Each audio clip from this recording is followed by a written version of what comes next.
Welcome to CoCo's Conjure. Here we discuss all things hoodoo, folklore, magic, and wellness. My goal, as always, is to give foundational knowledge and a touch of inspiration to be used in your personal, spiritual, or magical practice. If you have not guessed already, my name is CoCo. Cousin, I am so blessed to have you here with me today. If you could please give this a like, a follow, a listen on whatever platform you're on, I would appreciate that. If you're on a podcast platform like Apple Podcast or Spotify, please leave a review. Give me 5 stars. I promise I'll earn them. If you're on YouTube, please leave a like and a comment. I would appreciate it. I would love to hear from you. In my quest to plan out topics for the month of April, I realized something. There are some classic Black American, nay, Negro American folktales that the folks in my generation haven't heard of yet, especially city folks like me. So gone are the days of gathering on the front porch or the stoop and just bumping gums and telling stories, right? We're all centered around a television or going to a movie or huddled over our phones, or maybe like you're listening solo to a podcast. So, storytelling has kind of lost a little bit of its communal effect. And in doing so, we've kind of lost the sharing of stories. So I thought for this episode, I would tell 3 classic Black American folklore stories today. It's not conjure related. It's not hoodoo related as it comes to magic. But this is the part of the hoodoo sphere, if you ask me, that is like for the culture. We're doing this one for the culture today. The tales I'm going to tell are from various sources. They're told from Florida to Virginia to Illinois. And although the details may change a bit, the tales remain in a similar form, like the bones of the story remain similar. In front of each section, I'm going to make sure that I credit the source that I gathered the story from. So if you want to go back and pick up the book that it came from or look into the folklorists who collected these tales, you have a shot to do so. I'm also going to leave the name of the book and the folklorist that collected them in the description or the show notes. Okay. So 3 stories. The first story I pulled from a book called Shukin and Jivin, Folklore from Contemporary Black Americans. This book is a compiled assortment of stories by Daryl Cumber Dance. This is a new source to the podcast, so let me give a little detail. Dr. Dance is a professor of English Emerita at the University of Richmond School of the Arts and Sciences. She began the field work for Shukin and Jivin in her home state of Virginia around the early 1970s. And the book is a colorful representation of the raunchiness, political incorrectness, and overall humor of the people she interviewed. She has gone on to compile and write many other works, including Folklore from Contemporary Jamaicans and For My People, 400 Years of African American Folklore. The woman is a living legend, let me tell you. So in her book, Shukin and Jivin, Dr. Dance writes the following. She says, undoubtedly, Black folktales are a form of amusement. They have served as a diversion for the storytellers and their audiences through the years, and one may anticipate many hours of entertaining reading in this book and in other collections of Black folklore. But through my comments, I hope to call attention also to the political, psychological, and sociological meanings that lie beneath the humor in most of the selections presented here. So without any further ado, let's get into the first Black American classic tale. From Shukin and Jivin, compiled by Dr. Daryl Cumber Dance, here is the first tale titled Counting Souls. They say these 2 little boys, right, they stole some walnuts. You know what walnuts are. It was getting kind of about dusk, and they was coming up by the graveyard and decided to go in there and divide them up.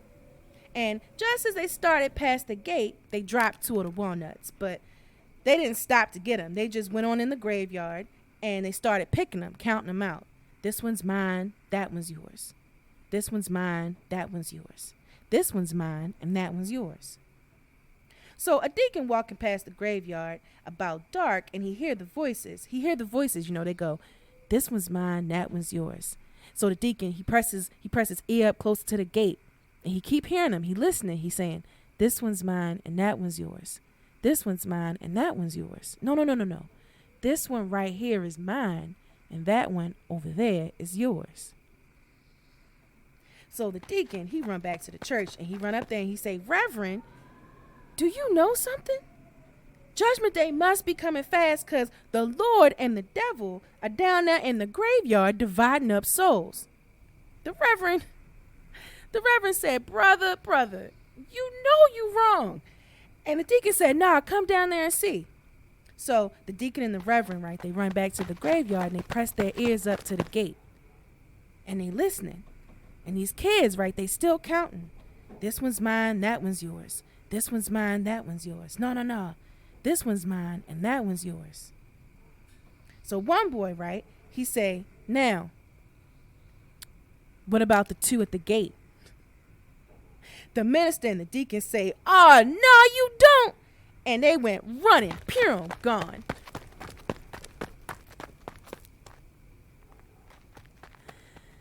Similar versions of this story can be found in American Negro Folktales by Richard M. Dorson, as well as Zora Neale Hurston's Mules and Men.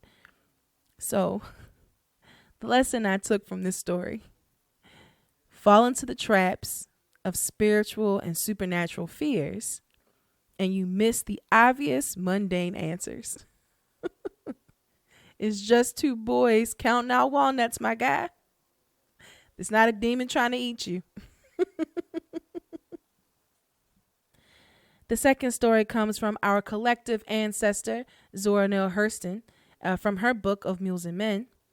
While collecting tales in her home state of Florida, many of Zora's subjects told her Cunning John stories. This particular story I'm going to tell you isn't necessarily like widely told, but it is a great example of the everyman found in Black American folktales. Usually, if you're going to hear a story about a guy, the guy's going to be named John. John is the every black man. So the story doesn't have a title, so I'll just call it by the first line of the story. It's called The First Colored Brought to This Country. The first colored man that was brought to this country was named John. He didn't know nothing more than you told him, and he never forgotten nothing you ever told him either. So, he was sold to the white man. Things John didn't know he would ask about, right? They went to the house, and John had never seen a house, so he asked, what is that? Old Massa told him, oh, this is my kingdom. So they goes on into the house, and there was a fireplace. John asked, what is that? Old Massa told him, oh, this is my flame evaporator. There was a cat sitting there, and John said, and that? And old Massa said, oh, that's just my round head. So they went to the stairs, and when they got to the stairs, John pointed and said, and this, what is this? And old Massa told him, oh, that's my Jacob ladder. They get up the stairs, and old Massa had a roller out footbed. And John asked, wait, and what is that? And old Massa told him, oh, this right here is my flowery bed of ease. So they come on down, they went out to the lot, and old Massa see he had a barn. John asked, what is that? Old Massa told him, that right there, that's my mound. So he had a jack in the stable too, and John asked, wait, what in the world is that? And old Massa said, oh, that there's July. That's July the goddamn. So the next day, old Massa was upstairs and asleep, and John was smoking. He flamed it in the evaporator, and the cat was sitting there, and it got set on fire. The cat goes to the barn where old Massa had lots of hay and fodder in the barn. So the cat set that on fire. John watched the jack kicking up hay and fodder, and he would see the hay and fodder go up, but he thought the jack was eating the hay and the fodder. So he goes to the stairs and he called old Massa and he told him to get off his flowery bed of ease and come down the Jacob ladder. John said, I done flamed the evaporator and it caught the round head and set him on fire. He gone to the mound and set that on fire. And July, the goddamn, is eating up everything it can get his mouth on.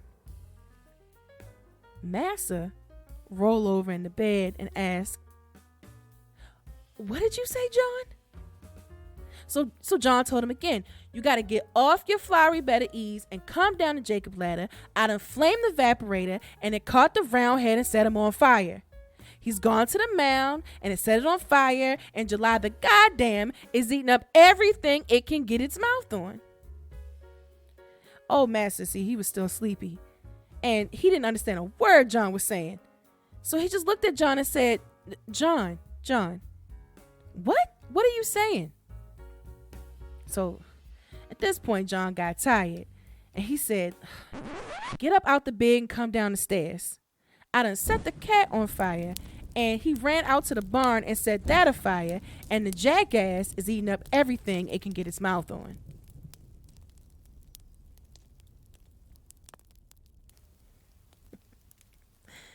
That's one of many cunning John stories told to Zora, Neal, Hurston. And you can find many more in a lot of Black American folk tales, to be honest with you. They're full of them. If I had to take one lesson from that story, it would be never think you're the smartest person in the room. You might not speak the same language. You might not have the same understanding as the other person, but never, ever think you are the smartest person in the room, because you will be proven wrong. All right. This last story is also found in Shukin and Jivin, but I'm going to read the version told in American Negro Folktales. If you've been here before, you already know about the folklorist Richard M. Dorson, so I'm not going to bore you with his quick bio. Here is Tar Baby, told to Richard M. Dorson by E.L Smith.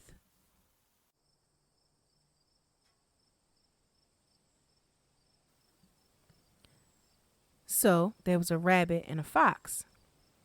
The rabbit was a so-called doctor, and the fox and the rabbit shared this jug of milk that was down in the spring a little bit down the road. This particular day, the fox and the rabbit was having what they call a house raising. So they would work a little bit, and then the rabbit would go, "Whoo!" And the fox would look up and go, "What was that?" And the rabbit would go, "Oh, I think somebody calling me." And the fox would go, "Well, who calling you?" And the rabbit said, "Well, I don't know, but I ain't gonna go see." And the fox said, Nah, rabbit, you gotta go. You gotta go use a doctor. You gotta go see." So the rabbit hop away, hop, and he hopped all the way down to the spring. Once he got to the spring, he drank a little bit of that milk in the jug. So he hopped back on to the house raising, and the fox go, "Rabbit, who was it? Who you see?" And the rabbit said, "Oh, it's just started. Ain't nothing." So they work a little bit more. And then, of course, the rabbit goes, "Who?" And the fox look up and goes, "What was that?" And the rabbit, he said, "Oh, I think somebody else is calling me, but I ain't going this time." And the fox said, Oh no, rabbit, you got to go use a doctor. You got to go see what's going on." So the rabbit hop on down to the spring, hop, and he drank some of the milk out the jug. This time he drank about half of it. And when he hopped back, hop, the fox say to him, "So who was it? Who did you see? What's its name?" And the rabbit said, "Oh, it's called About Half Gone." And of course, they work a little more, and they keep going like that. And the rabbit goes, "Who?" And the fox, he goes, "What was that?" And the rabbit go, "Oh, somebody else is calling me. I better go see." Well, the fox ain't no fool. So this time, he decided he was going to follow a little bit. And he realized the rabbit was headed to the spring where they keep their milk. And since the fox is faster than the rabbit, he ran ahead, and sure enough, he realized more than half the milk was gone. So he put two and two together, and he said, oh, that rabbit, he trying to get over on me, but I'm going to get him. So the fox plops down a tar baby right next to where the milk is in the spring. And then he go and hide. When the rabbit get there, he see the tar baby next to the milk. And he look at that tar baby and he said, what you doing here? And of course, the tar baby ain't say nothing. And the rabbit said, you better speak or I'ma bop you. I'ma kick you real good. And the tar baby ain't say nothing. So the rabbit went bop and kicked him with a foot. And of course, the foot got stuck. And the rabbit, he started scrambling. He started panicking. And he go, you better let me loose. You better let me loose or I'm going to kick you with my other foot. Of course, the tar baby ain't let go. So, bop. There go the rabbit kicking him with another foot. Now 2 feet stuck. And the rabbit said, oh, no, you don't. Oh, no, you don't. I got a head. I'll headbutt you. You better turn me loose or I'll headbutt you. And of course, the tar baby didn't let go of neither foot. So the rabbit goes boop with his head. And of course, his head gets stuck.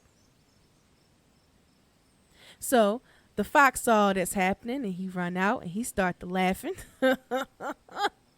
He started laughing and he go, I knew, Mr. Rabbit, I knew you was trying to fool me. I knew you wasn't really trying to help me raise this house. You just wanted to drink up all that milk we got together. You wasn't going to go see no patients. You was just trying to drink up that milk. So Mr. Fox, he pulled him out of the tar. Flop. Pulled him out the tar. And he started walking back to the house. And he saw on the side there, on the way to the house, he saw a briar patch. And he said to the rabbit, you know what? I should throw you in that briar patch. I should just throw you in that briar patch and you get all stuck up. The rabbit, see, he knew something. He knew something the fox didn't know, but he ain't say nothing. He just said, yeah, please, please, please don't throw me in the briar patch. I'm going to get all stuck up with the thorns. Please don't throw me in the briar patch. So without thinking, the fox just throws Mr. Rabbit into the briar patch. Vroom. And the rabbit, you know, he lands on his feet. Hop, hop, hopping away. Just laughing and hopping away. And he yelled back to the fox, you fool fox. I wanted to come here anyway. Don't you know? Rabbits grow up in the briar patch.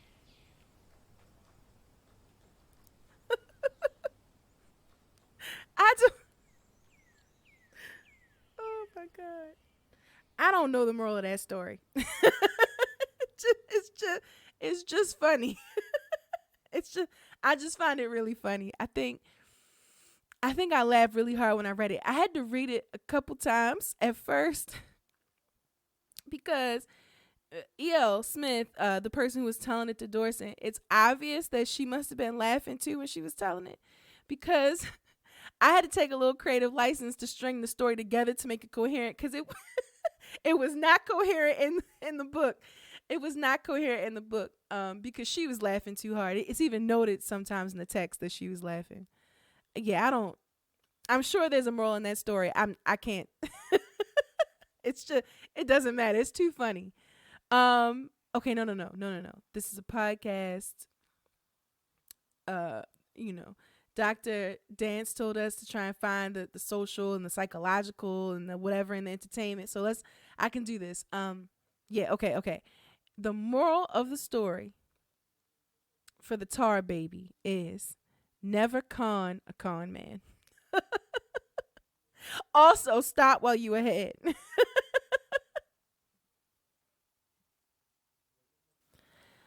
All right.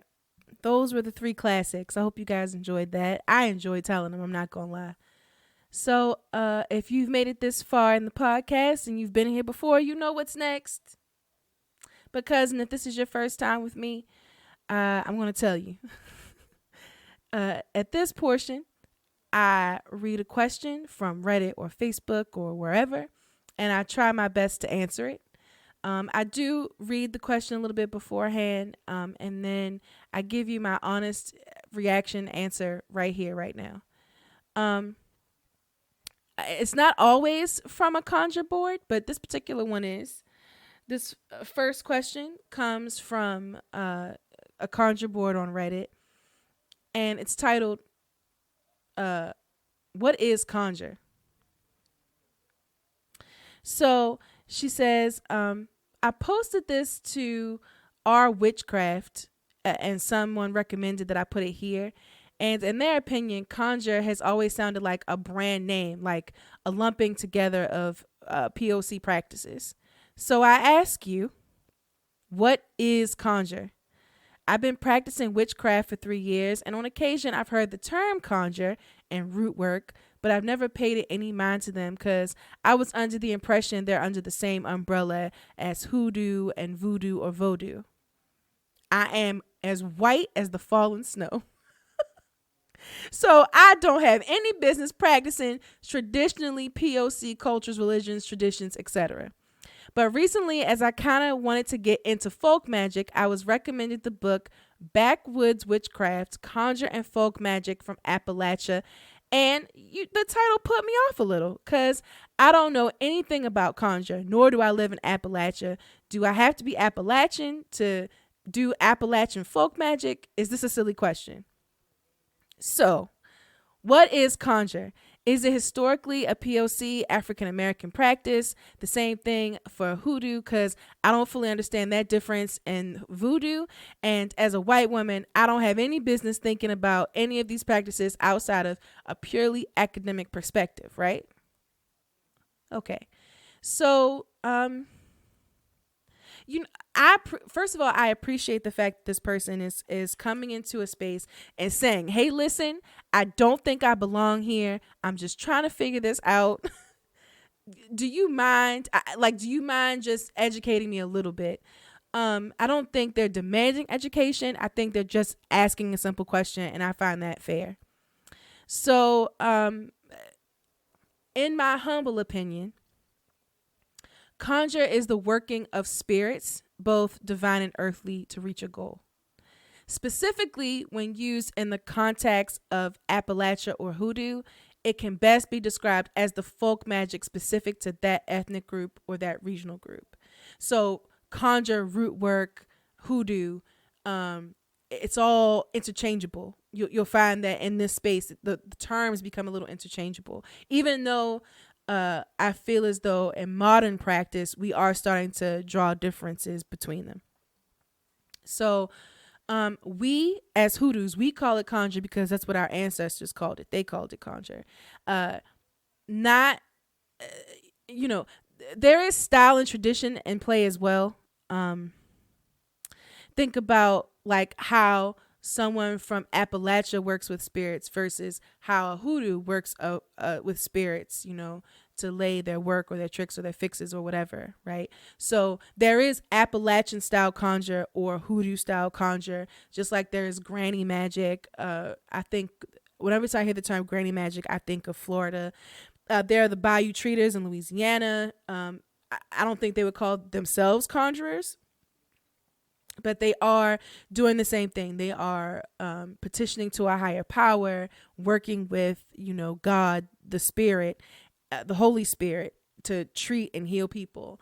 And I'm not sure that the people in Pennsylvania would call it conjure, but I guess you could toss in powwow as well, based on the definition I gave of conjure and how it relates to, folk magic traditions across the board.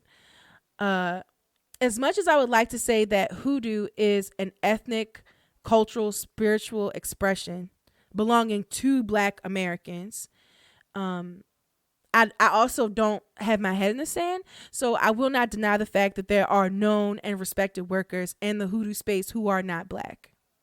Point blank, period. Most of these people were taught once they were older. Some may have even been born in proximity of the culture or even raised in the culture, even though they themselves are not Black. Like, that's possible. Think like Eminem and rap. Eminem is a white guy. Rap is definitely dominated by a Black space, and yet people are still like, nah, Eminem's our guy. He's good at what he does. He understands it. It's not appropriation. So he's accepted into the culture. He lived adjacent to the culture. You understand what I'm saying? Typically, though, hoodoo is a Black American tradition. And even though we're spread out across the country and styles between hoodoo workers have shifted slightly, the veneration of our roots is really heavy. So when you are venerating the ancestors in hoodoo, you are specifically venerating the Black slaves, the enslaved people, and the first freed Black Americans who came to this country. Appalachian Conjure is performed by people born and raised in the area of Appalachia, and that's why it's spreading. And there is some overlap there. You can be Appalachian and Black, right? But it's specifically using the land and the divine spirits and the medicines that are found in Appalachia, right? Same as powwow. If you do powwow, you have to be born in it. You grew up in it. You saw grandma do it. You saw Uncle Tom do it. Uncle Tom. Why did I say that? You saw Uncle Josiah do it, etc. Right? So understand that there are some threads between conjure practices that may look similar. We are, in fact, all American, and our folk magic shares a general style that is, say, non-existent in British witchcraft, right? Or Norse folk magic. Like, we have in America a different kind of style, and that's due to the commercialization of our spiritual practices. But nonetheless, though, each conjure style, hoodoo, Appalachian, granny, treaters, powwow, they all hold their own weight. They all have a specific style, and they all, are distinct, even with that overlap. So yeah, there are plenty of folks out there who don't fit neatly into any one tradition, and they just say they practice folk magic, right? Like, they're not claiming to be hoodoo. They're not claiming to be Appalachian. They're not claiming to, be anything that they aren't. They just practice the conjure that was passed to them by the people and the environment around them. So it's a lot less about the ethnic group or the region and a lot more about direct contact, right? Or they practice what a mentor has taught them. So I think a really good example of that, a public figure who's a great example of this kind of worker, someone who just practices folk magic, calls himself a witch, they practice folk magic, is Olivia the Witch of Wonderlust on YouTube.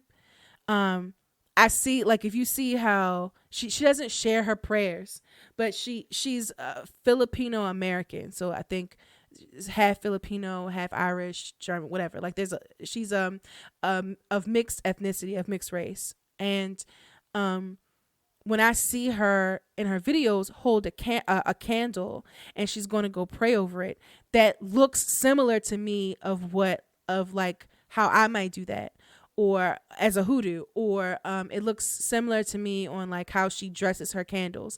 Again, that's that general North American style, I think, because she is from North America, from the United States in particular. But she's not claiming to be anything she's not. You understand what I mean? Like, she's very authentic in who she is. She's not claiming that she's doing something she's not really doing. So I think Olivia, the Witch of Wonderlust, is a great example of that. If you're looking for someone who's just a folk magic witch, a folk magic practitioner, no distinct ethnic group, style, or race or whatever. And she might, I think she said that she was, maybe trying to incorporate some of the more Filipino aspects of her culture, which I respect totally, but she doesn't share that. You know what I mean? Like, she's not sharing that with the group. She's not pretending to be something she isn't. And I feel like the person who posed this question is the same way. Like, you are a witch who likes this particular style of work. You might not fall into any tradition, and that's okay. That's all right. You know that you're not practicing hoodoo. If you find that a particular style of work works for you, then try it out, but you're not practicing, you're not practicing hoodoo. You're not claiming that you're a hoodoo. So, you're not trying to appropriate. You're literally just witching the best way that makes sense to you. And I can respect that. I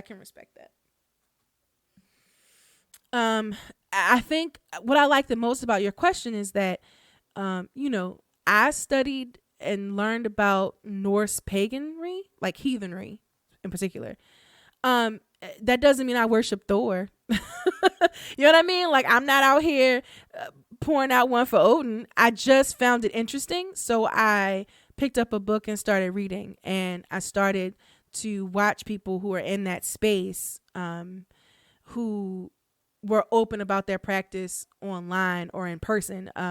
At the Cups event that I go to, it's attached to a Universalist church. It's like a gathering for pagans, which is the closest I'm going to get to community out here. There's like a variety of people out in this particular area, from Druid to heathen to hoodoo. Like, there's a variety of people out there, and like, I watched them do a bloat. I didn't participate, but I watched and I enjoyed it. You know what I mean? Like, I enjoyed the educational experience of that. I think that's why I like your question so much. It's not like, it's okay to explore. It's okay to learn. And it's also okay to go, okay, well, that's great. And I like the general concept of this, but I'm going to make that work for me in my tradition. I think that's that's an important skill to have. Okay, next question. This is also from Reddit. The question says, head coverings. I want to start, but I don't know how. That's the title. Okay, so here's the question portion. I've been a practicing witch for about 5 years. The last 2 years, I keep finding myself looking into head coverings, mostly scarves and such. But then I talk myself out of it because I don't want to appropriate a faith. And to be honest with you, I'm not sure why I want to try them. It's just an itch, and yet I feel I need to do it. I'm also a pagan, but I'm mostly focused on the self and the higher self. I work with mostly the universe, but believe in the power of the gods still. I'm guessing they mean the old gods, like your Zeus, your Odin, your Thoth, those kind of people. Can y'all give me reasons you use for head coverings? What do you see them for, and what are they used for and such? Okay, sure. So, okay. So, I'm a hoodoo. I am not pagan. So, I'm probably closer to pagan than anything else. Than Christianity, like in my faith belief, but I am a practicing hoodoo. So I'm going to speak on it as if this person, like, just wants to know why people cover their head. Cause it seems like they want to gather information as to why people cover their head. So here we go. In hoodoo, you cover your head to prevent spirit riding or to prevent the leaking of spiritual power. These coverings really depend on the worker and the situation, right? So, for example, when I visit a graveyard, be it for a funeral or for like doing work, I cover my head. And I make sure my shoes are closed toe. No sandals, no Crocs. If I'm participating in a ceremony or say I'm at a spiritual gathering, I cover my head, right? A lot of times the graveyard one makes sense, right? It's to prevent things attaching to your crown or, riding your crown for your spiritual power. The idea being that the crown of our head is where we're most open. Think of in Grandma's Faith, that episode when my grandma was talking about how after she gave birth, my great grandmother Bert, her mother-in-law, refused to let her wash her hair. She could not put water on her head. She had to oil clean her scalp, right? So it's the same kind of concept. Like, you're open there, and so you have to be careful how you treat it in spiritually delicate situations. Some folks in modern hoodoo, and probably even traditional hoodoo, they covered their head because it was like a style choice, a show of power sometimes. Kind of like how Dr. Buzzard would wear the purple glasses. You know, it was a show of their spiritual power and not wanting that to leak out. And then if you go even, well, Marie Laveau and further back, black people's hair was illegal, right? Like you could not walk around with your hair out. And so it was in Marie Laveau's time. So, oh my gosh, I can't remember how it's pronounced. I think it's pronounced Tigon or something like that. But like she had to walk out in New Orleans with her head wrapped. Or if you look at old slave photos, not the racist propaganda ones, but ones of actually enslaved people working as like a lady's maid to the mistress of the house. That woman had a scarf on her head. Like it was about being presentable. So there's a lot of different reasons why we wear head coverings. But in a spiritual way, which is what I think this person is asking, we do so to prevent spirit riding or to stop the leaking of energy from our crown. Energy, spiritual power from our crown. The older aunties will wear prayer cloths on their head or big fancy hats when they go to church. I'm pretty sure there's a verse in the New Testament that talks about how, you know, when you're in the temple of God, or, you know, it's natural for women to have their head covered.